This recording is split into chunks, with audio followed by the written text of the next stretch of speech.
할렐루야, 여러분 반갑습니다. 이게 지금 중국은 아마 4시 반이겠죠? 새벽 4시 반이죠. 이게 또 새벽 예배에 나오신 여러분 진심으로 환영합니다. 또 제일 재미없는 사람이 하는 시간이라서 여러분 비록 피곤하시겠지만 말씀의 은혜만 이제 받으시는 시간이 되셨으면 좋겠습니다. 제가 잠시 기도하겠습니다. 하나님 감사합니다. 세상에서 아무런 이유도 없던 저희들을 하나님 사랑해 주시고 그 사랑으로 말미암아 저희들을 구원해 주시고 또 하나님의 말씀을 들을 수 있는 귀한 예배의 자리로 불러주심을 감사합니다.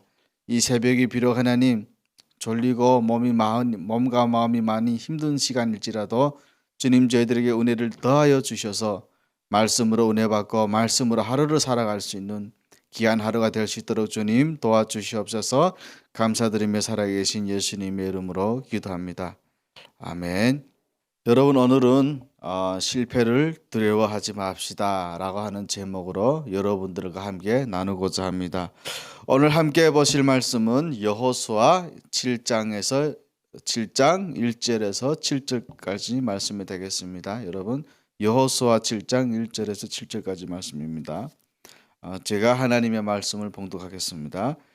이스라엘 자손들이 온전히 바친 물건으로 말미암아 범죄하였으니 이는 유다 지파 세라의 중손 삽디의 손자 갈미의 아들 아간이 온전히 바친 물건을 가졌습니다. 여호와께서 이스라엘 자손들에게 진노하시니라.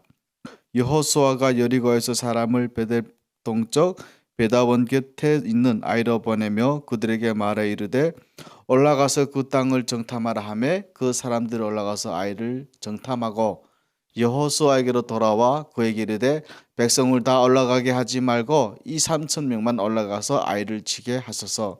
그들은 소수이니 모든 백성을 구리로 보내어 수고롭게 하지 마소서 하므로 백성 중 3,000명쯤 구리로 올라갔다가 아이 사람 앞에서 도망하니 아이 사람이 그들을 36명쯤 쳐 죽이고 성문 앞에서부터 수바림까지 쫓아가 내려가는 비탈에서 쳤으므로 백성의 마음이 녹아 물같이 된지라. 여호수아가 옷을 찢고 이스라엘 장로들과 함께 여호와의 궤 앞에서 땅에 엎드려 머리에 티끌을 뒤집어 쓰고 저물도록 있다가 이르되 슬프도소이다 주 여호와여 어찌하여 이 백성을 인도하여 요단을 건너게 하시고 우리를 아모리 사람의 손에 넘겨 멸망시키려 하셨나이까. 우리가 요단 저쪽을 만족하게 여겨 거주하였다면 좋을 뻔하였나이다. 아멘. 실패는 성공의 어머니라고 하는 유명한 말이 있습니다. 여러분 이 말씀 아시죠? 이 말씀은 아니고 실패는 성공의 어머니다 라고 하는 유명한 말이 있죠. 이 말은요, 전구를 발명했던 발명가 에디슨이라는 사람이 그 전구를 발명하면서 2000번에 걸친 실패 끝에 결국은 성공한 데서 비롯된 말이라고 합니다. 한 젊은 기자가 이제 에디슨에게 이렇게 물었어요. 당신은 계속 이렇게 실패를 했을 때 기분은 어땠습니까? 라고 질문을 하니까요. 에디슨이 뭐라고 했냐? 이렇게 대답을 했다고 해요. 나는 실패라니요. 나는 단 한 번도 실패한 적이 없습니다. 단지 2000번의 시행착오를 거쳐서 전구를 발명했을 뿐입니다. 이렇게 말을 했다고 합니다. 어찌 보면 지금은 이런 말이 되게 아무렇지 않게 들릴지 모르겠지만 당시 그 젊은 기자가 물었을 때 이 에디슨의 말은 참 생각해 볼수록 멋진 말이 아닐까라고 생각해 봅니다. 우리 성도들이 이 땅의 삶을 살아가면서 항상 승리하는 삶만을 살 수는 없습니다. 우리 성도들에게도요, 여러분들에게도요, 때로는 실패가 있고 그 실패로 말미암아서 절망적인 상태에 이르기도 합니다. 그러나 사실을 알고 보면 그 실패는 모든 성공하는 사람들이 반드시 거치게 되어 있는 과정이라는 거예요. 마치도 개구리가 2발 멀리 뛰기 위해서는 먼저 한 발을 후퇴해야 되는 것과도 같습니다. 그런데 문제는요, 이런 실패를 경험한 모든 사람들이 다 성공에 도달하느냐? 그거는 아니라는 거예요. 다시 말하면 실패를 거울 삼아서 성공에 도달하는 것이 아니라 한 번 실패하더니 계속해서 실패만 하다가 끝나는 사람도 있다는 것입니다. 어떤 사람들이 그럴까요? 실패 앞에서 지나치게 실망해요. 그리고 또 좌절해요. 또 실패한 상황에 대해서 그저 불평만 합니다. 그리고 그 누군가를 원망만 하고 있는 사람들이 그렇다는 거예요. 그러나 반대로 성공하는 사람들은 달라요. 누구든 인생을 살아가면서 실패를 경험하게 된다는 것을 인정하고요. 그렇기 때문에 실패 앞에서 화를 내고 분노하는 것이 아니라 겸허하게 자기 자신을 돌아보고 그 가운데 자신의 부족함을 발견하는 사람, 그런 사람들은 결국에는 그 실패 때문에 더 큰 성공을 얻을 수 있게 된다는 것입니다. 실패는 성공의 어머니라는 이 말은 바로 이런 사람들에게 적용되는 말이에요. 오늘 본문의 아이성 싸움도요 마찬가지입니다. 하나님께서 이미 승리해 놓은 싸움이라고 말하는 이 가나안 전쟁에도 실패가 있다는 걸 보여줘요. 그 과정에서 비록 실패는 있었지만 결국 실패가 또 다른 성공을 가져온 하나의 과정이라는 것을 우리에게 보여주는 것이고, 그렇기 때문에 우리는 실패 앞에서 어떻게 실패를 극복하고 궁극적인 하나님이 예배해 놓으신 승리를 얻을 수 있는가를 우리에게 잘 보여주고 있습니다. 지금 이스라엘 백성들은요 여리고성 싸움을 승리로 이끈 후에 아주 의기양양해 있었어요. 안 되는 일도 되는구나라고요. 도무지 불가능해 보이는 일도 하나님이 함께 하시니까 하나님이 역사하시니까 되는구나 하는 걸 깨달았습니다. 그래서 의기양양해진 이스라엘 백성들은요 이어서 계속해서 옆에 있는 아이성도 공격을 하러 들어가요. 왜냐면요 이들이 전쟁을 해서 이긴 여리고성은 난공불락의 요새였어요. 진짜 하나님이 주권이 아니면 이스라엘 군비 정도로는 깰 수 있는 그런 성이 절대 아니었다는 거예요. 그런데 여호수아는 여전히 신중했습니다. 그래서 정탐꾼을 보내죠. 아이성을 정탐하고 온 정탐꾼들이 뭐라 그러냐? 여호수아한테 군사를 다 보낼 필요가 없습니다. 한 3,000명만 보내도 충분하겠습니다. 이렇게 보고를 해요. 여러분 우리 3절 같이 다 한번 읽어볼게요. 여호수아에게로 돌아와 그에게 이르되 백성을 다 올라가게 하지 말고 이 3,000명만 올라가서 아이를 치게 하소서. 그들은 소수이니 모든 백성을 그리로 보내어 수고롭게 하지 마소서 하므로. 그런데 여러분 결과는 어떻게 되느냐? 안타깝게도 패배했습니다. 그래서 5절에 보면 아이 사람들이 그들의 36인쯤을 쳐 죽이고 성문 앞에서부터 스바렘까지 쫓아와서 내려가는 빛 따라서 쳤으므로 백성들의 마음이 녹아 물같이 됐다라고 이렇게 말을 하고 있어요. 여러분 여리고성과 같은 난공불락의 요새도 도저히 불가능해 보이는 일도 성공했던 이스라엘 백성들이었어요. 그런데 다 된 밥이라고 생각했던, 다 될 줄 알았던, 너무나 쉽게 생각했던 아이성 싸움에서는 결국 실패를 했습니다. 얼마나 충격이 컸겠어요. 오죽했으면 5절에 보면 백성들의 마음이 물같이 내려갔다라고 그렇게 얘기하고 있어요. 이게 무슨 말이냐면 의기양양해서 기분이 좋아져서 올라갔는데 갑자기 물이 쏙 빠진 듯이 축 처져 버렸다는 거예요. 오늘 우리도 그렇어요, 여러분. 아무런 어려움 없이 너무나 쉽게 되리라고 생각했던 일이 뜻하지 않게 꼬이면서 거절을 면치 못할 수도 있습니다. 그래서 결국은 예상하지 못했던 일 때문에 실패로 끝이 나버려요. 다 된 줄 알았는데 끝난 거예요. 의기양양했는데. 그런데 막판에 뒤집어져서 지가 말았던 거예요. 얼마나 충격이 컸겠습니까? 지금 여호수아도 아이성 싸움의 실패가 아주 큰 충격이었는지 7절에 보면 이렇게 말하잖아요. 슬프도소이다 여호와여, 어찌하여 이 백성을 인도해서 요단을 건너게 하시고 우리를 아모리 사람의 손에 멸망시키려고 우리를 이끄셨습니까? 하고 지금 하나님을 원망하고 있어요. 9절에 보면 또 이 일로 인해서 하나님의 영광이 땅에 떨어질 것까지 걱정합니다. 가나안 사람들이 우리의 실패를 보면 하나님을 안 믿는 저 세상 사람들이 뭐라고 그러겠냐는 거예요. 주 여호와의 각신 이름을 위해서 지금 이 문제를, 이런 실패를 도대체 하나님은 어떻게 하시려고 이런 실패를 가져다 줍니까? 이렇게 하나님께 지금 반문을 해요. 사실 그렇죠, 여러분. 어느 정도 신앙생활을 한 사람들은요, 자기 인생의 실패가 오면, 인생이 꼬이면 자기 인생이 어려워진 것도 안타깝지만 사실 그 일 때문에 내가 믿는 하나님의 영광이 땅에 떨어질까 봐 노심초사하기도 합니다. 믿지 않는 형제들의 눈에 보기에는 예수 믿어도 별게 없구나. 하나님이 살아계신 게 아닌가? 네가 겪는 일 보니까 네 일 안 되는 거 보니까 네가 믿는 하나님, 네가 믿는 예수님 없어. 이런 얘기 할까 봐 그게 더 걱정인 거예요. 지금 여호수아와 이스라엘 백성도 지금 그렇습니다. 그런데 여러분, 왜 이스라엘 백성들은 그렇게도 쉬워 보였던 아이성 싸움에는 실패하게 되었습니까? 사실은 이스라엘이 아이성 싸움에서 실패하게 된 직접적인 이유는 있어요. 그게 뭐냐면 너무 무모하게 성급하게 도전한 까닭이었다는 거예요. 나중에 뒤에 8장에 보면 아이성의 백성들이 1만 2천 명이라고 나옵니다. 그런데 여호수아는 1만 2천 명의 군사를 상대하면서 그 이제 정탐꾼들의 말을 듣고, 여러분 여기서 정탐꾼들의 말을 들었어요. 하나님의 말씀을 들은 것이 아니라 정탐꾼들의 말만 듣고 고작 3천 명의 군사를 가지고 아이성을 점령하려고 했다는 거예요. 나중에 여호수아는 그걸 크게 깨닫고 다시 전열을 가다듬고 재차 아이성을 공격할 때는 3천 명이 아니라 3만 명의 군사로 출전을 합니다.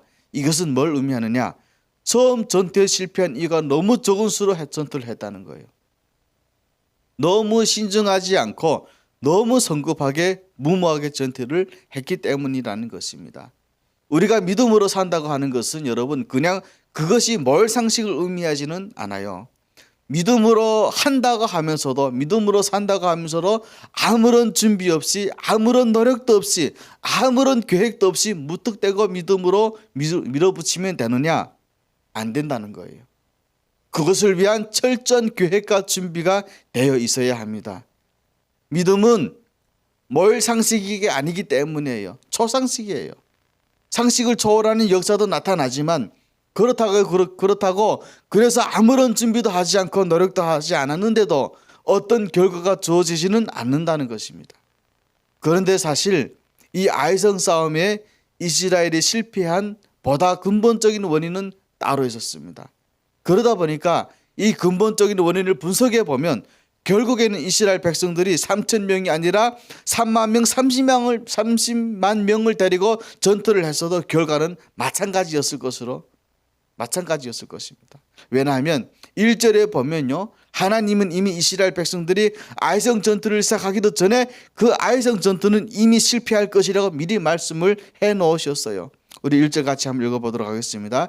이스라엘 자손들이 온전히 바친 물건으로 말미암아 범죄하였으니 이는 유다 지파 세라의 중손 삽대의 손자 갈미 아들 아간이 온전히 바친 물건을 가졌습니다. 여호와께서 이스라엘 자손들에게 진노하시니라. 이스라엘이 아이성 싸움을 하기도 전에 하나님은 이미 이스라엘 백성들의 모습을 보시고 진노하셨어요. 그러니 이스라엘이 아무리 열심히 싸우고 아무리 열심히 노력하고 준비했어도 이미 결과는 마찬가지였을 것이라는 것입니다. 그렇다면 여러분, 왜 이스라엘이 그렇게도 쉬워 보이던 아이성 전투에는 실패한 진짜 이유가 무엇일까요? 전쟁에서 진 후에 여호수아는요, 옷을 다 찢고 이스라엘 장로들과 함께 여호와의 전에 나갑니다. 우리 말하면 여호와의 교회 앞에 나가요. 그래서 엎드렸어요. 그리고 우리가 왜 졌습니까? 그 난공불락의 여리고성 싸움도, 그렇게 힘든 싸움도 우리가 승리했는데 저 쉬워 보이는 아이성 싸움에서 우리가 왜 실패했습니까? 하고 묻습니다. 하나님의 대답이 11절에 나와 있어요. 이스라엘이 범죄하여 내가 그들에게 명령한 나의 언약을 어겼고 또한 그들이 온전히 바쳐야 할 물건을 가져가고 도둑질하고 속이고 그것을 그들의 물건 가운데 두었다 라고 하나님은 말씀하십니다. 결국은 이스라엘은 하나님이 명령하신 명령을 어겼습니다. 그리고서는 자신들의 욕심을 따라서 자신들의 뜻대로 행했기 때문에 이스라엘은 아무리 열심히 준비하고 아무리 노력을 해도 그 결과를 얻을 수 없었다는 것이에요. 군사작전을 잘못 세웠기 때문에 실패한 것이 아니라 사실은 그들이 하나님 앞에 순전한 마음으로, 하나님을 향한 마음으로 사랑하지 않았기 때문에, 그 이유 때문에 이스라엘은 지금 실패하였다고 말씀하는 거예요. 하나님은 원래요, 여리고성 전투가 끝났을 때 모든 생명 있는 것들은 다 진멸할 것이고 전리품들은 다 불태워 없애고 또 운, 금, 기명들은 다 여호와의 곳간에 드리라고 명령을 합니다. 여호수아 6장 18절 19절 앞장 이런 말씀이 나오죠. 너희는 온전히 바치고 그 바친 것 중에서 어떤 것이든지 취하여 너희가 이스라엘 진영으로 바치는 것이 되게 하여 고통을 당하지 아니하도록 오직 너희는 그 바친 물건에 손대지 말라. 운, 금, 거가 동철 기거들은 다 여호와께 구별될 것이니 그것을 여호와의 곳간에 드릴지니라 하니라. 이렇게 여러분 하나님께서 이스라엘에게 명령을 하셨어요. 하나님이 왜 전리품들을 다 불태워 없애라고 명령했느냐? 거기는 여러분 두 가지 이유가 있어요. 첫째는요, 이 모든 것들이 결국은 하나님의 것이라는 것을 상징적으로 나타내시기를 원하시는 거예요.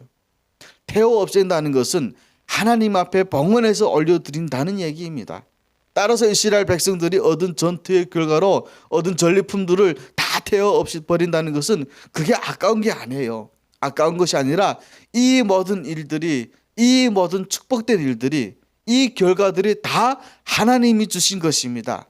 나의 삶의 모든 것은 다 하나님의 것입니다. 이것을 인정하는 차원에서 불태워 없애버리라는 거였어요. 또 하나의 이유가 있었죠.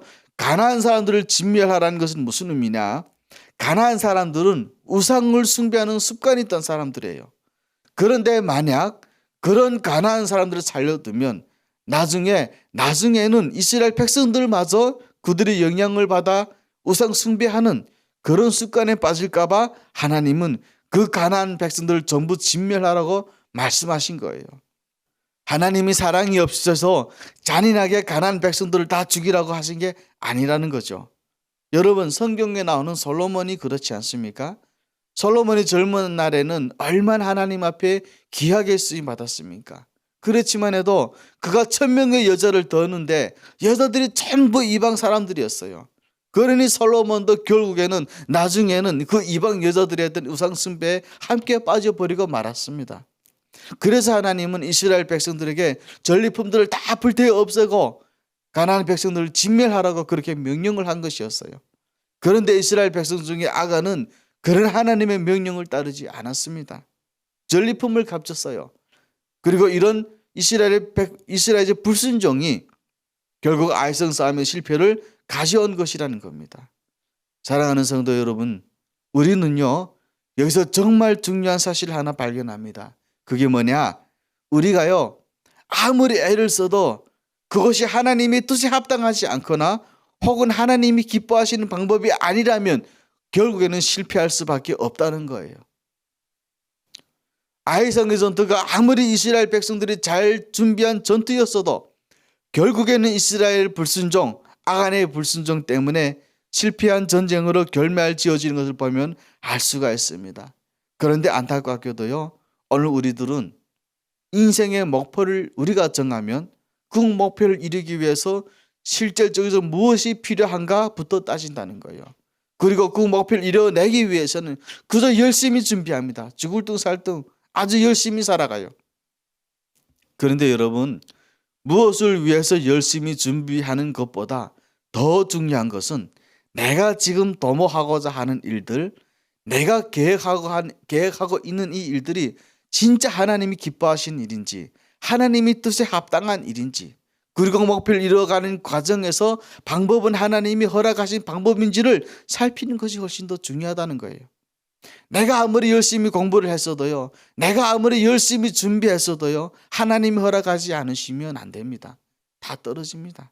그 결과 오지 않습니다. 그저 무작정 열심히만 하면 되는 것이 아니라는 거예요. 어떤 수단과 방법을 써서라도 일단 목표는 달성하고 보자. 그리고 나서 나중에 내가 하나님이 기뻐하신 일을 하면 될 거 아니야? 이거를 하나님이 원하시는 게 아니라는 겁니다. 여러분, 우리 하나님은 이 세상 만물을 창조하신 창조주라는 사실 여러분 꼭 기억하시기 바라요. 결국 그것은 실패로 끝나고 말아요. 그러나 반대로 목표가 하나님의 뜻에 합당한 것이라면 사실은 우리가 조금 부족해도요, 우리가 조금 어느라고 좀 어리버리해도요, 오히려 더 좋은 결과를 얻습니다. 어느 목사님이요, 미국 신학 공부를 하려고 비자 신청을 했어요. 미국 비자 신청을 하려고 하면 여러분 은행 잔고 증명서가 있어야 돼요. 이게 뭐냐면 운행에, 그러니까 내 이름으로 된 계좌에 돈이 얼마 있냐를 확인하는 거예요. 왜냐하면 돈이 많아야 미국 가서 범죄 안 저지르고 열심히 공부하다 올 수 있고, 돈이 없으면 미국 같은 자본주의 사회 가게 되면 범죄에 빠지기 쉬우니 미국 정부가 이걸 이제 지정을 해 놓은 거예요. 그래서 은행 잔고도 충분히 이제 준비했어요. 수천만 원을 은행 통장에 딱 넣어 놓고는 심지어는 신학교 총장의 추천서도 받았습니다. 본인의 학력이나 경력, 이력 사항들 전혀 부족한 것이 없어요.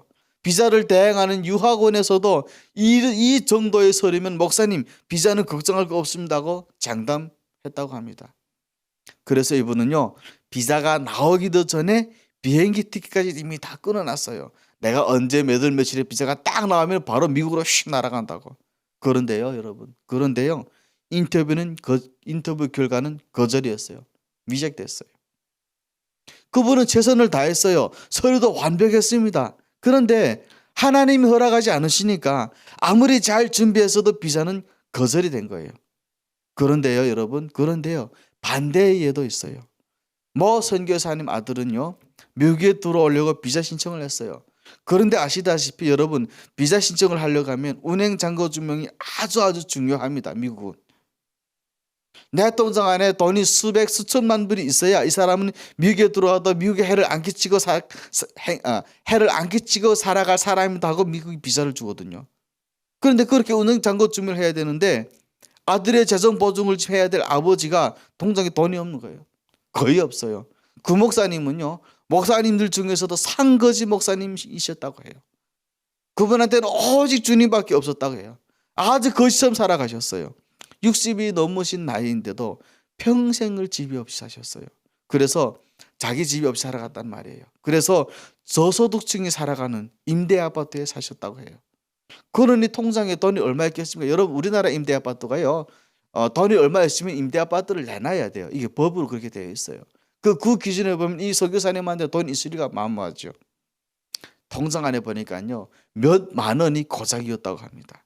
보통 이런 경우에는 어떻게 하냐면 아는 지인한테 돈을 빌리든가 아니면 지직한 데서 돈을 빌려서 통장에다 채워 넣어요. 그래가지고 좀 은행 밸런스를 좀 있는 것처럼 꾸며가지고 그래 잔고 증명을 하지 않아요, 사람들이 보통. 그런데 이 선교사님, 이 목사님은 이렇게 하지 않았어요. 어떻게 했냐면요, 그네 아들한테 그랬대요.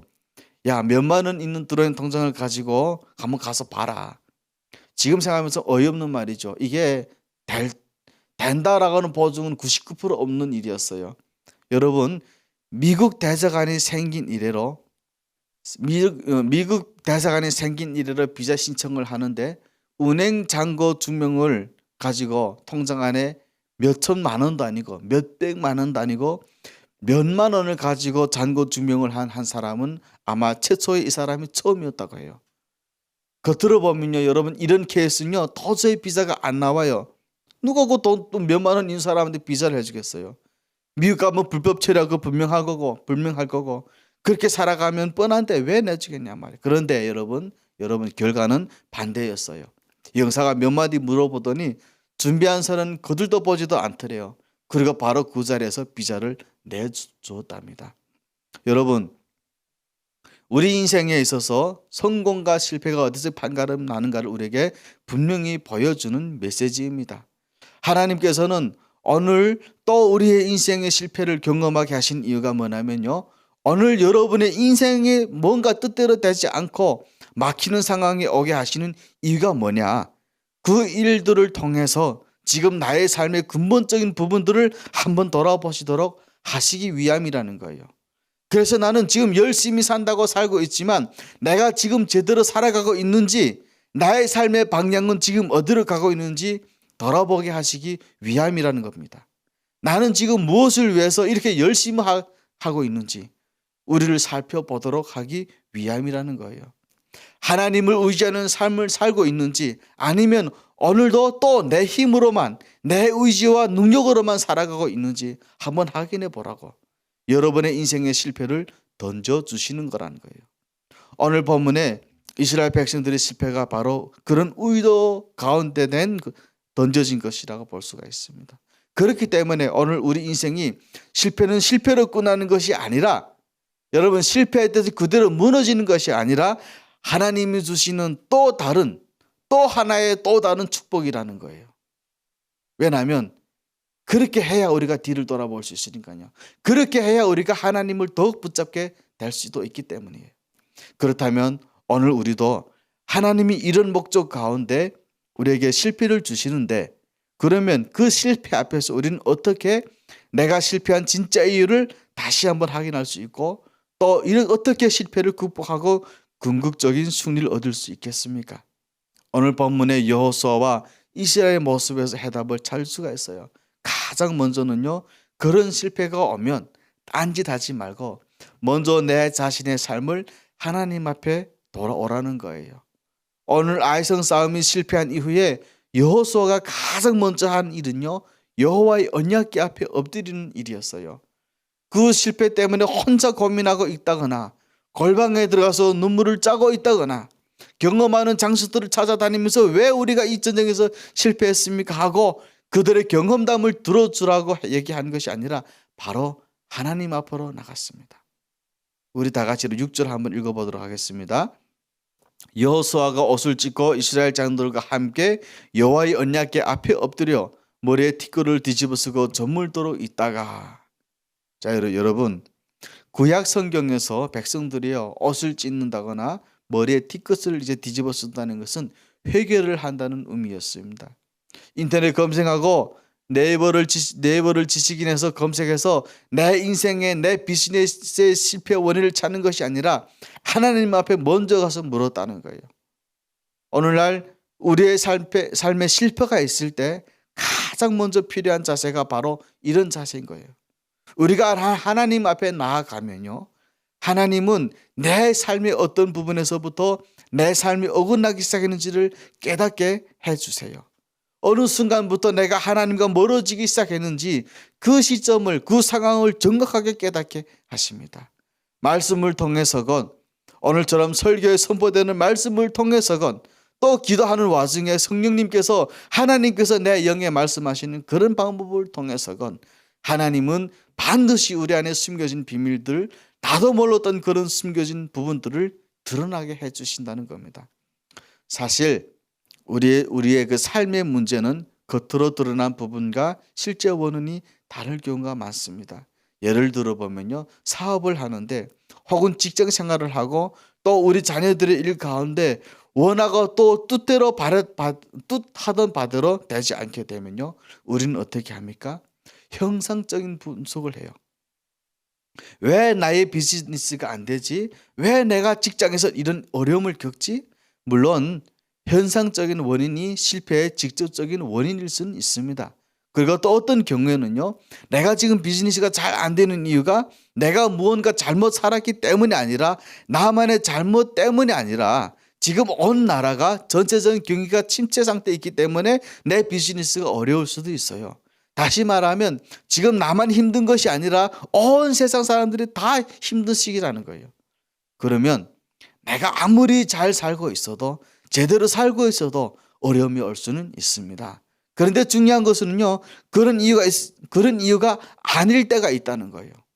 진짜로 내가 내 삶에 있어서 영적인 부분에 문제가 있기 때문에 오늘 내 삶의 비즈니스에, 직장 생활에, 내 자녀들의 일에 문제가 생긴 것일 수도 있다는 것입니다. 예를 들면 내가 지금까지도 하나님 앞에 내려놓지 못하는 부분이 있어요. 그것이 하나님이 별로 원하지 않는다는 걸 뻔히 알아요. 기뻐하지 않으신다는 걸 뻔히 알면서도 포기하고 싶지가 않아요. 그래서 계속 그걸 붙들고 있는 거예요. 혹은 하나님이 기뻐하지 않은 방법으로 뭔가를 이뤄내려고 하고 있을 때 하나님은 그럴 때 우리의 삶에 이런 실패를 주신다는 거예요. 그런데 겉으로 보이는 문제들을 분석하고 그런 상황에서 아무리 문제점들을 보완해도 결코 문제는 해결되지 않습니다. 왜요? 보다 근본적인 삶의 부분을 돌아보지 않았기 때문입니다. 마태복음 5장 13절에 보면 이런 말씀이 있어요. 너희는 세상의 소금이니 소금이 만일 그 맛을 잃으면 무엇으로 짜게 하리요? 후에는 아무 쓸데없어 다만 밖에 버려져 사람에게 밟힐 뿐이니라. 오늘 우리는 우리가 살아가는 이 세상이 타락하고 부패해 갈 때 세상의 소금이 되어서 이 세상이 썩어져 가지 않도록 부름받은 사람들이에요. 저나 여러분들 다 똑같아요. 그런데 그런 우리 성도들이 오히려 세상과 짝하고 당장의 눈앞에 어떤 유익을 얻기 위해서 하나님이 기뻐하시지 않은 기뻐하시지 않을 하는 방법으로 살아가고 있다면 여러분 그 일이 절대로 잘 될 리가 없습니다. 잘 되면 그게 더 이상한 거예요. 한국에 삼일교회라고 있어요. 삼일교회 목사님이 교회 목회를 하실 때 자기 교인 중에 어떤 분이요 담배 가게를 오픈했다고 합니다. 그래서 목사님 가게를 오픈했으니까 그러니까 목사님 우리 가게 와서 축복 기도해 주십시오 해서 가봤어요. 갔더니 가게가 담배가 가득 있는 거예요. 그래서 그 목사님이 성함이 정병은 목사님이신데 이런 기도를 했다고 합니다. 하나님, 이 가게가 빨리 망하게 해 주시옵소서. 다른 것을 통해서 이분이 하나님의 영광을 나타내게 해 주시옵소서. 그래서 그렇게 기도를 했다고 해요. 이 성도님이 엄청 시험에 들었겠죠. 아니 이 목사라는 작자가 가게를 차렸더니 와서 좀 잘 가게가 좀 부흥하게 해달라고 좀 기도하라고 했더니 갑자기 지 입장에서는 저주기도를 하고 있는 거예요. 그런데 더 놀라운 것은 목사님이 기도하신 대로 얼마 후에 그 가게가 망했다고 합니다. 가게 문을 닫아버렸어요. 그런데 그는 어떻게 해요? 이분은 또 할 수 없이 다른 가게를 시작했는데 그 가게가 기가 막히게도 잘 되는 거예요. 그래서 이 사람이 그 부분을 나중에 해서 깨달았다고 합니다. 그래 교회에 자기 가게가 와서 이 가게 망하게 해달 기도했던 목사님한테 나중에는 진심으로 감사했다는 그 이야기를 하시더라고요. 마찬가지입니다, 여러분. 오늘 우리 하나님도요. 우리의 삶을 다시 한번 돌아보도록 사업에 어려움이 오게 하실 수도 있어요. 그런데 그런 어려움 앞에서 내 삶의 근본적인 부분에 대한 점검은 없이 현상적인 분석만으로 어려움을 해결하려고 할 때 미안하지만 여러분, 죄송하지만 여러분의 인생의 문제들은 결코 해결되지 않을 것입니다. 그렇기 때문에 내 삶에 혹시 어떤 영적인 문제들은 없는가? 우리가 인생의 문제 앞에 해야 될 일은 끊임없이 하나님 앞에 나아가라는 거예요. 그러다 보면 하나님은 반드시 내 삶에 어떤 부분에 문제가 있었는지를 하나님은 꼭 집어 알려주신다는 거예요. 나도 몰랐는데 내 마음속 깊은 것에 아직 정리되지 않은 문제가 너무너무 많은 걸 우리는 발견할 수가 있습니다. 나는 맨날 남을 탓하기만 했는데 남을 탓하기 전에 내가 먼저 돌아봐야 될 부분이 있었구나 하는 것을 확신시켜준다는 거예요. 그런데요, 하나님 앞에 나아가지 않으면요, 내 허물은 안 보여요. 그리고 온통 다른 사람들, 세상 사람들만 다 잘못한 것처럼 보여요. 어둠에 있으면 아무리 큰 얼룩이 있어도 내 눈에 보이지 않는 것과도 같다는 거예요. 나는 깨끗하고 남들은 다 잘못한 것 같아요. 그러나 반대로 밝은 빛이신 여호와 앞에 하나님 말씀 앞에 나오면 그 큰 얼룩은 물론이고요, 내 마음속에 숨겨진 아주 작은 잘못도 흠도 다 보이게 되어 있어요. 나만 잘못한 것이 아니라 사실은 내가 잘못이었구나, 먼저 나한테 잘못이 더 많았다 하는 것을 우리는 깨닫게 된다는 거예요. 여러분, 사실 어느 날이요, 이제 부부간에 남편과 아내 부부관계가 좋지 않으신 부분들의 공통점이 있더라고요. 제가 좀 약간 연구를 좀 하게 됐는데 왜 연구했는지는 모르겠어요. 그냥 그 부분이 하도 신기해서 제가 연구를 좀 하게 됐는데 그게 뭐냐, 부부관계가 좋지 않은 분들 대부분 보면 상대편만 탓하더라고요. 예는 안 들겠습니다, 여러분. 내 잘못은 얘기 안 해요. 우리 서로 우리 남편만 잘못했다는 거예요. 저 인간하고 사는 게 너무 힘들다고 말을 하는 거예요. 그리고 또 남편은 자기 아내만 탓해요. 저런 여전하고 내가 왜 살아야 되는지 모르겠다고 그런 얘기만 줄구장창하고 있어요. 그런데 알고 보면 상대편이 나에게 그런 잘못을 행하게 된 데는 사실은 원인 제공이 나에게 있다는 것을 알아야 된다는 거예요. 생각해 보세요, 여러분. 항상 쌀쌀맞게 대하고 잘못된 점만 지적하는 아내를, 그런 남편을 누가 좋아하겠습니까?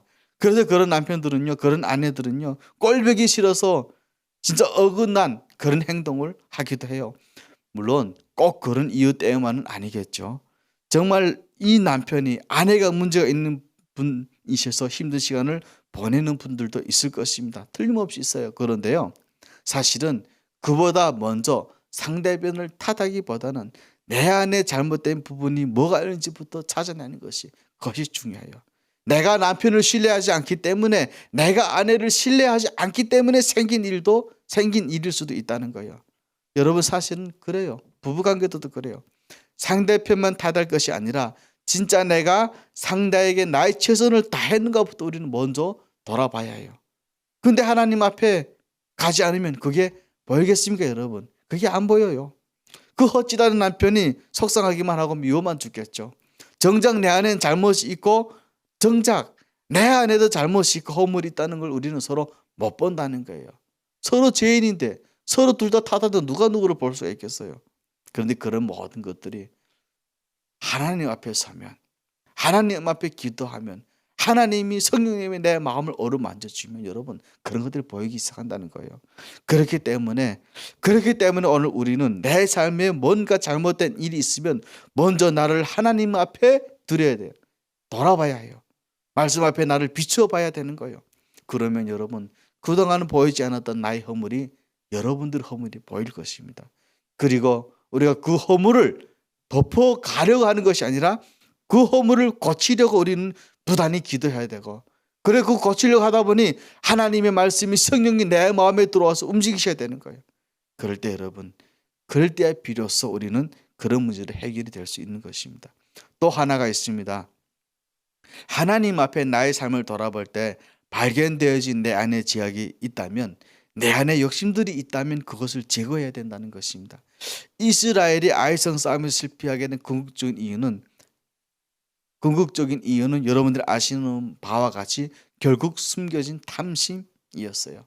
하나님께서 발견하신 아간의 범죄가 21절에 나오죠. 내가 노력한 물건 중에 신할셀의 아름다운 웨터 한 벌과 운 200세겔과 그 무게가 50세겔 되는 금덩이 하나를 보고 탐내어 가져왔습니다 라고 아간이 범죄를 고백하잖아요. 이스라엘 공동체를 파멸로 몰아갔던 범인은 아간 안에 있던 탐심이었어요. 욕심이었습니다. 그래서 여러분, 잠언 1장 19절에도요, 무릇 이익을 탐하는 자들의 길은 다 이르하여 자기 생명을 잃게 될 것이다 라고 말씀하고 있습니다. 여러분, 이익을 탐하고 욕심을 내는 것은 아무것도 아닌 것이 아니에요. 사람이니까 뭐 다 욕심낼 수 있지, 사람이니까 뭐 이럴 수 있지, 이런 말도 안 되는 양면성을 띄우는 말씀은, 하나님 말씀에는 그런 것이 없어요. 그 욕심이 점점 자라서 내 인생을 망칠 뿐만 아니라 나를 죽게 만들 수도 있다는 거예요. 40세에 도련사하게 만들 수도 있다는 거예요. 그게 욕심이에요. 여러분, 탐욕이란 은근하고 끈질긴 죄악이에요. 이 탐욕은 나이 든 어른들만 있는 게 아니에요. 어린아이들에게도 있어요. 기력이 수척해진 열정이 식어버린 노인들에게까지도 있더라고요. 그 탐욕은 우리 인격을 휘감아서 우리를 망치게 하는 치명적인 죄악입니다. 여러분, 첫사랑 아담이 그랬잖아요. 아담이 에덴 동산에 쫓기는 이유가 무엇입니까, 여러분?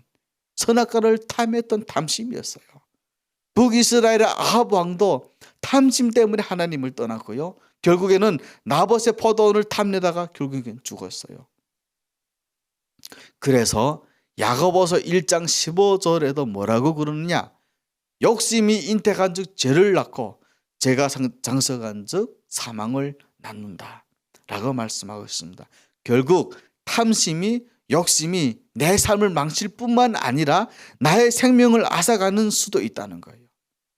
여러분, 다니엘 트더라는 사람이요, 한국에 대해서 책을 썼어요. 근데 제가 그 책을 좀 보다가 아직 잘 못 보긴 했지만 그 책 제목이 참 너무 재밌어요. 책 제목이 뭔지 아세요, 여러분? 기적을 이룬 나라, 기쁨을 이룬 나라. 참 정말 멋진 제목이 아니에요, 여러분. 기적을 이룬 나라, 한국을 보고 말하는 말. 기적을 이룬 나라, 그러나 기쁨을 이룬 나라. 지금도 한국 사람들은요, 여러분, 하루에 24시간이 부족해요. 그러니까 경제적으로는 큰 성취를 이뤘어요. 그런데 항상 쫓기는 삶을 사니까 마음에 기쁨들이 없어요. 지금도요, 서울 강남에 가보면요, 밤 9시가 넘도록 빌딩이 온통 하얗게 켜져 있어요. 그 시간까지 전부 앉아서 야근하고 근무하고 있어요. 오히려 대기업일수록 더 그래요. 강남의 대치동에 있는 학원가 가보면요, 학부모님들이 차량 때문에 몸살이에요. 저녁 11시, 12시 되도록 애들 학원에 데리고 다니고 있고요. 여러분, OECD 국가 가운데 한국이 일하는 시간이 두 번째로 많다고 해요. 통근 통학하는 시간이 가장 많대요. 일주일이 한 168시간인데요. 168시간 중에 사람이 기초적인 생활하기 위해서 필요한 시간, 잠자는 시간, 밥 먹는 시간, 뭐 화장실 가고 이런 데서 다 빼면요, 한 78시간 정도가 남는데 78시간 정도가 남는데요. 그런데 우리 한국 사람들은 78시간 중에 평균 75시간을 일을 합니다. 어떤 사람이 독일 유학 갔다가 독일하고 한국을 비교해 가지고 이런 표현을 했어요. 진짜 멋진 표현이더라고요. 독일은 너무너무 지루한 천국, 그러나 한국은 너무너무 재미있는 지옥이라는 말을 했다고 해요. 그러니 한국의 40대 사망률이 COD 국가 중에 최고일 수밖에 없어요. 그런데 여러분, 왜 우리 한국 사람들이 이렇게 살까요? 저는요, 그 이유를 정확히 알아요. 바로 여러분, 탐심이에요. 욕심이에요. 물론 어쩔 수 없이 그렇게 살 수밖에 없는 사람도 있을 거예요. 그러나 사람들의 마음속에는 이 욕심이라는 것이 있기 때문에 그런 삶을 살아가고 있다는 거예요. 하나님이 주신 것에 만족을 못해요. 하나님이 주신 것에 나는 더 많은 것을 원한다는 거예요. 더 높은 자리에 올라가고 싶다는 거죠. 그러니 열심히 일을 해야죠. 일을 안 하고 어떻게 그 높은 데로 올라가겠습니까? 그러니까 열심히 벌어야 되는 거예요. 이 탐심이 오히려 내 인생을 망치고 우리 가족의 인생을 망치고 내 생명을 앗아간다는 거예요. 세상 일뿐만 아니라 영적인 일도 마찬가지더라고요. 그래서 저도요, 여러분, 이 채굴연가는 항상 저를 좀 자주 시간을 내서 뒤를 돌아보는 시간을 갖습니다. 그리고는 저도 저 스스로 그런 착오에 범하지 않도록 경계를 해요.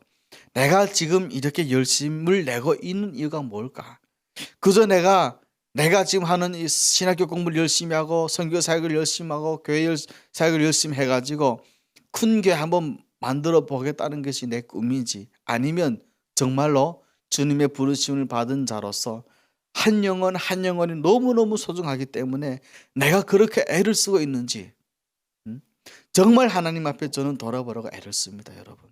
제가 그래서 하나님 앞에 돌아보지 않으면 저 역시도 어느 순간 어떻게 될지 저도 모르기 때문에 그렇게 엉뚱한 짓 하고도 성도들을 괴롭히는 그런 목회자가 되는 건 아닌지, 하나님은 오히려 성령님을 군심하게 하는 그런 목회자로 준비하고 있는 건 아닌지 저도 계속 저의 마음을 뒤를 돌아보고 있어요. 오늘 아간도 그 마음속의 탐심을 제거하지 못했기 때문에 결국은 하나님의 명령을 지키지 않았던 거예요. 그리고 그것 때문에 자신뿐만 아니라 주변에 있는 이스라엘 전체를 다 파멸로 몰아갔어요. 오늘 내 안에 있는 탐심 제약된 마음은 무엇입니까, 여러분? 오늘 내 안에 있는 탐심으로 가득 찬 그런 제약된 마음이 무엇일까요? 오늘 여러분들은 세상의 물질을 탐하고 있지는 않는지, 내가 지금 세상의 명예를 탐하고 있지는 않는지, 육신적인 쾌락을 추구하고 있지는 않는지 한번 살펴봐야 돼요. 만약에 오늘 나의 삶이 그것을 위해서 하나님하고 마저 해야 될 경건의 시간마저 확보할 수 없다면, 그렇게 여러분이 바쁘게 살아가고 있다면 지금 여러분의 삶은 어쩌면 하나님이 원하시는 삶이 아닐 수도 있습니다. 왜냐고요? 하나님은 우리에게 분명히 말씀하셨어요. 디모데 4장 5절에서 뭐라고 그러느냐? 오직 하나님의 말씀과 기도로만 거룩해진대요.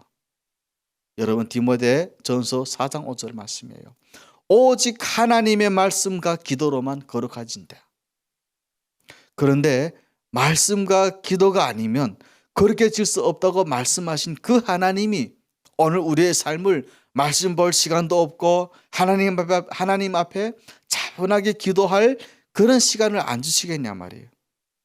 그렇게 뺑뺑이를 돌리시겠냐 말이에요. 하나님이 뺑뺑이를 돌립니까? 우리 인간이 뺑뺑이를 돌립니까? 내가 봤을 때는 인간이 더 뺑뺑 돌려요. 저는 절대로 하나님이 그렇게 하시지 않으신다고 생각합니다. 그렇다면 오늘 내가 말씀 볼 시간도 없고 기도할 시간도 없이 바쁘고 있다면 그것은 어쩌면 여러분은 지금 그 욕심 가운데서 세상을 향한 탐심 가운데 인생을 살고 있다는 증거일 수도 있어요. 예레미야 2장 13절에 보면 하나님이 이스라엘의 죄악을 고발합니다. 두 가지예요. 그 첫 번째가 뭐냐?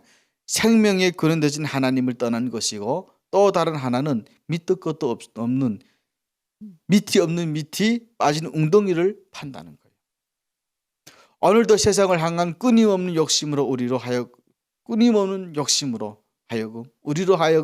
하나님을 떠나 살게 만드는 그런 삶의 모습은 우리 안에 혹은 여러분 안에는 없습니까? 그래서 하나님을 의식적으로 피하게 만들려고요. 내 욕심대로 내 뜻대로 살려 하고, 그런데 여러분 성경은 뭐라고 그러느냐? 그것은 결국은 밑 빠진 덕의 웅덩이일 뿐이라는 거예요. 우리에게 아무것도 남는 것이 없대요.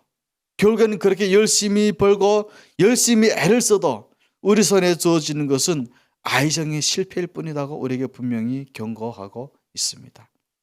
오늘도 우리 안에 제거되지 않은 탐심이 있지는 않은지 돌아봐야 합니다. 사실 하나님이 오늘 또 우리 인생에 이런 실패를 주시는 이유도 내 안에 숨겨져 있는 욕심, 세상을 향한 탐심을 보게 하고 그것을 제거하도록 하기 위해서 이런 실패를 주신 것일 수도 있습니다. 그런데도 우리는 그런 욕심은 그대로 놓아둔 채로 내 삶의 장애물만 제거해달라고 그렇게 하나님 앞에 요구해서는 안 됩니다. 마지막 하나 또 필요한 것이 있습니다. 그것은요, 우리의 마음을 하나님께로 돌이키는 뿐만 아니라 실제로 우리의 잘못된 삶으로부터 우리가 돌아서야 된다는 거예요. 마음을 찢는 것 갖고는 안 돼요. 이제 자신의 잘못을 발견했으면 그것으로부터 돌아서야 됩니다. 180도 360도를 돌아서야 돼요. 여호수아도요, 아이성 싸움의 실패의 원인이 하나님이 명령에 불순종해왔던 것을 확인한 이후에 곧바로 아간을 찾아냅니다. 그리고요, 아간이 숨겼던 물건들을 찾아내서 악을 골짜기에서 불태워서 없애버려요. 그 결과 이스라엘은 다시 아이성 싸움을 승리로 이길 수 있었던 것입니다. 오늘 우리 안에도 분명 내 인생의 실패 원인이 내 인생이 이렇게 어둠으로 치닫는 힘든 상황이 오게 된 분명한 이유가 있을 것입니다. 아간이 여러분 안에도 혹은 내 안에도 틀림없이 존재할 겁니다. 그것은 돈일 수도 있고요, 어떤 분은 내 이름을 내고자 하는 명예욕일 수도 있습니다. 어떤 분은 성적인 범죄일 수도 있습니다. 그런데 우리는 우리 안에서 이런 아간의 모습들을 완전히 제거하지 않으면, 완전히 돌아서지 않으면, 완전히 불태워 없어지지 않으면 우리 삶의 회복은 별로 없다는 것을 여러분 기억하셔야 되는 거예요. 오늘 본문 13절에 하나님은 이렇게 분명히 말씀했어요. 뒷부분에 보면 너희가 온전히 바친 물건들을 너희 가운데 온전히 제하기까지는 내 원수들 앞에서 능히 맞서지 못하리라. 이 말이 무슨 말이냐? 하나님의 뜻과는 반대되는 잘못된 길을 가고 있는 나 자신을 발견했다면 이제 길에서 돌아서야 된다는 거예요. 그렇지 않으면 아이성 싸움의 실패는 미안하지만 계속될 것이라는 거예요. 그렇다면 내가 하나님의 뜻을 따라 살지 않다가 이렇게 실패를 맛보았다면 더 이상 자존심을 세울 일이 아니죠. 하나님이 깨닫게 하는 즉시로 잘못된 사람 삶에서 돌아서야 합니다. 그것이 뻔히 잘못된 것인 줄 알면서도 계속해서 시간을 끌고 있다면 그 시간만큼 우리는 손해만 더 본다는 거예요. 하나님의 축복을 계속 여러분은 미루고 계시는 것이에요. 어떤 사람이 서울에서 부산으로 가는 고속도로를 가고 있어요. 그런데 자칫 졸다가 잘못해가지고 경부고속도로를 못 가고 호남고속도로 빠졌어요. 그러면 고속도로를 잘못 들은 그 사람이 해야 될 일은 무엇입니까, 여러분? 딴 것도 아무것도 없어요. 길을 잘못 들어섰다면 즉시 그 길로 돌아서는 것 외에는 방법이 없어요. 가다가 어느 길을 빨리 유턴을 해가지고 돌아서든가 아니면 빨리 작은 길을 찾아 돌아서야 돼요. 길을 잘못 들어서는데도 그런데도 좀 더 신중하게 좀 더 열심히 천천히 차를 몬다고 해서 그래서 뭐 그 부산으로 갑니까? 그래 돼서 뭐 중국에서 뭐 시골에 살다 북쪽으로 가게 됩니까? 아니에요. 그 사람은 하루빨리 잘못된 길에서 돌아서야 돼요. 돌아가지 않으면 삶의 회복은 여러분 없습니다. 성경은 분명히 선언하고 있어요. 그런데 안타깝게도 우리의 모습은 쉽게 깨닫지도 못하지만 깨달은 후에도 여전히 잘못된 삶에서 돌이키기를 너무너무 힘들어한다는 거예요. 그 삶에 너무 익숙한 것을 좋아하고 잘못된 삶을 뻔히 알면서도 그 돌아서면 이제부터 다시 시작해야 된다는 그 두려움이 오히려 우리는 그 마음이 더 힘들어하더라고요. 시간 지나보면 되겠지. 여러분, 신앙은 그렇지 않습니다. 오히려 더 큰 어려움에 봉착하실 수 있습니다. 내가 기도하지 않으니까 자꾸만 이런 일이 생기는 것 같아. 아무래도 하나님이 기도하라고 주시는 사인인 것 같아. 깨닫는데 여전히 기도하지 않고 말씀 앞에 나서지 않아요. 금년에는 내가 좀 더 교회 하더라도 열심히 하고 적극적으로 해서 신앙생활을 좀 잘하고 하나님이 이런 결과를 주신 것 같아 하고 깨달았는데 여전히 다른 일로 분주합니다. 그러다 결국은 더 큰 어려움을 맛보고 나서야 그제서야 두 손 들고 주님 앞에 나가는 경우가 있죠. 그럴 때 우리나라에 부르는 찬송이 있습니다. 전부여 의지 없어서. 그러니까 전부여 의지 없어서 하기 전에 빨리 뒤돌아서는 것이 좋겠죠. 미리미리 돌이키면 하나님이 알려주실 때 미리 돌아서면 여러분 더 큰 축복이 있는데 그걸 포기 못하고 그 어떻게 안 놓쳐 보려고 고집부리다가 더 큰 어려움에 부딪히게 된다는 것입니다. 여러분, 말씀을 맺겠습니다. 하나님께서는 우리의 이런 연약함을 아시기에 오늘도 또 우리를 도울 수 있는 성령님을 보내주셨어요. 그 성령님을 보혜사라고 그러지 않습니까? 뜻이 뭐냐? 바로 옆에서 돕는 분이라는 뜻이에요. 로마서 8장 26절에 말합니다. 성령도 이와 같이 우리의 연약함을 도우시나니. 여러분, 성령의 도우심을 입을 때 우리 안에 있는 육신의 욕망을 이겨낼 수 있어요. 여러분의 의지로 절대 욕심을 못 걷습니다. 절대 포기하고 싶지 않아요. 성령님의 도우심을 입어야 하는 겁니다. 성령 앞에 나오셔야 되고요. 하나님 앞에 나와서 하나님의 도우심을 간절히 구하면 성령이 여러분 마음속에 그 죄악을 드러나게 할 뿐만 아니라 욕심을 제거해 주시고 그래서 여러분의 삶에 회복이 있게 하십니다. 이 은혜가, 이런 절대적인 은혜가 여러분 모두에게 있기를 예수님 이름으로 축복합니다. 우리 함께 여러분 이 시간에 함께 찬양을 좀 불렀으면 좋겠습니다. 여러분, 멀고 험한 이 세상 길을 여러분 혼자 걸어가려고 하지 마시고 우리 주님과 함께 걸어가시는 저와 여러분이 되시기를 예수님으로 바라옵니다. 소망 없는 나그네 길 방황하고 헤매이며 정처 없이 살아왔네. 의지할 것 없는 몸 위로받고 살고 봐서 세상 유혹 따라가다 모든 것을 다 잃었네. 무거운 짐 등에 지고 쉴 곳 없어 애처로운 몸 쓰러지고 넘어져도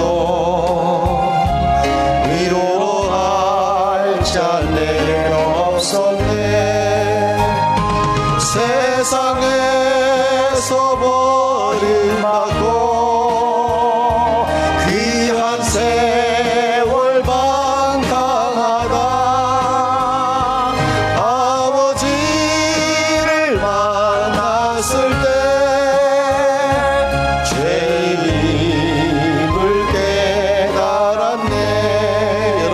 있습니다.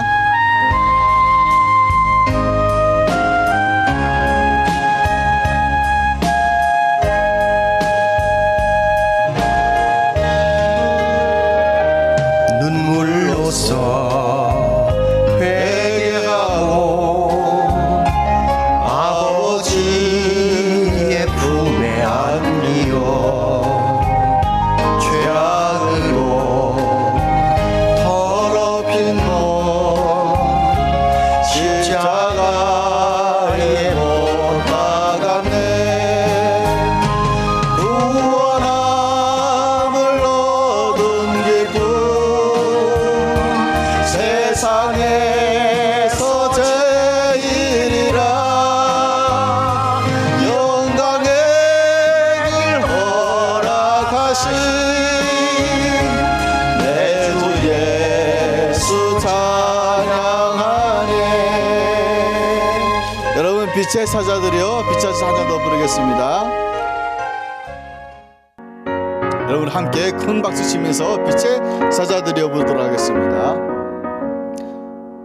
빛의 사자들이여 어서 가서 어둠을 물리치고 주의 진리 모르는 백성에게 복음의 빛 비춰라.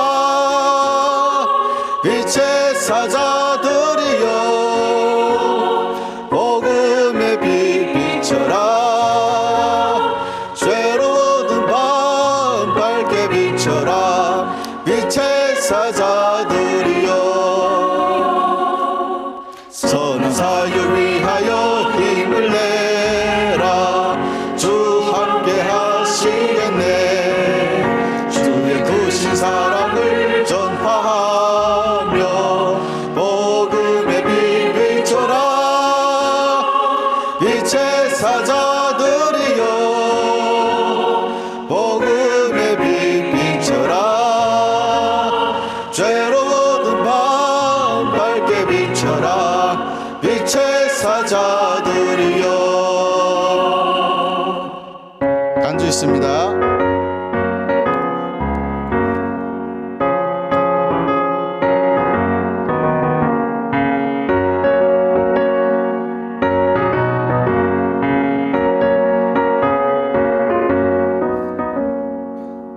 주님 부탁하신 말 순종하여 이 진리 전파하라.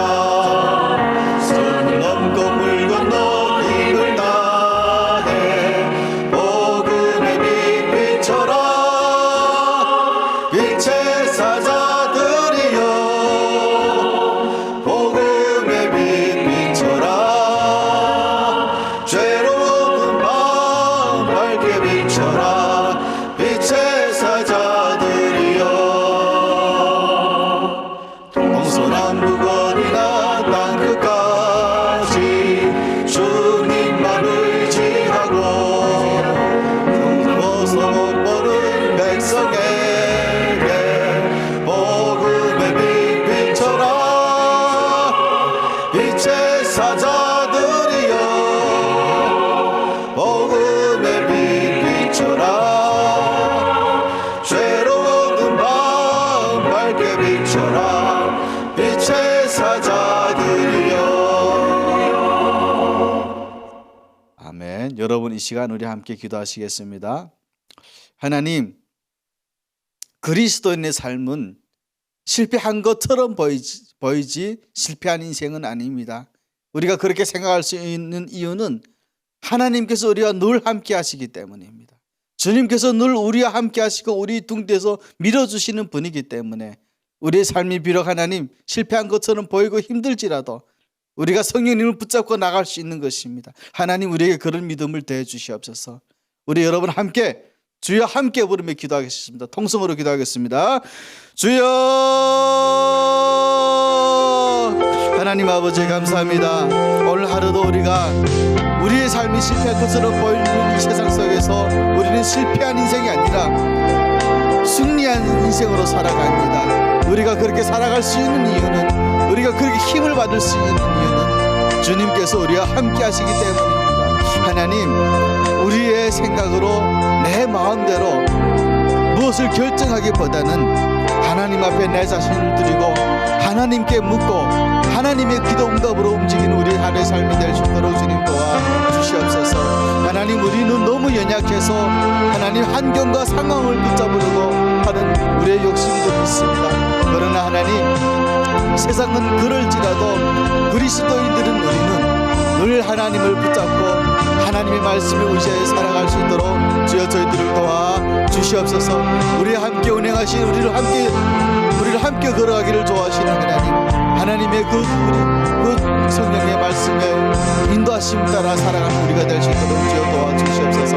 하나님, 중국에 있는 아름다운 사랑하는 당신의 자녀들을 주여 보호하여 주시옵고 그 자녀들이 살아가는 오늘 하루도 하나님 늘 주님 안에서 주님의 날개 안에 거하게 하시고 주님 그런 평안한 화평한 삶을 살아갈 수 있는 사랑하는 우리 중국 공동체가 될 수 있도록 하나님 도와주시옵소서. 또한 하나님, 하나로 드린 올해 표가 부르심대로 주님께서 우리를 부르신 그 부르심대로 우리가 살아가는 하나님 주의 거룩한 종들이 될 수 있도록 주여 도와주시옵소서.